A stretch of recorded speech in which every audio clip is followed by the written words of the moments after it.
বৃষ্টি থেমে গেলে ছাতাটাকেও বোঝা মনে হয়, কলমের কালি ফুরিয়ে গেলে কলমটাও আবর্জনার ঝুড়িতে জমা হয়।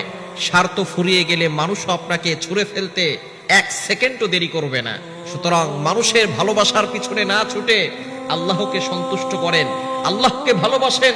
আল্লাহকে সন্তুষ্ট করতে পারলে আল্লাহ আপনাকে কখনো ছাড়বে না।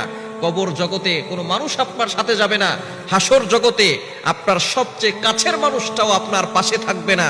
সুতরাং ওই কবর জগৎ, হাসর জগতে যদি আপনি ভালো থাকতে চান, দুনিয়াতে আল্লাহর সাথে সম্পর্ক তৈরি করেন। আল্লাহর সাথে সম্পর্ক থাকলে আল্লাহ আপনার সাথে দুনিয়াতেও থাকবেন, কবর জগতেও থাকবেন, হাসর জগতেও থাকবেন। জান্নাত পর্যন্ত আপনাকে পৌঁছে দিয়ে আল্লাহর সাথে দিদার করতে পারবেন।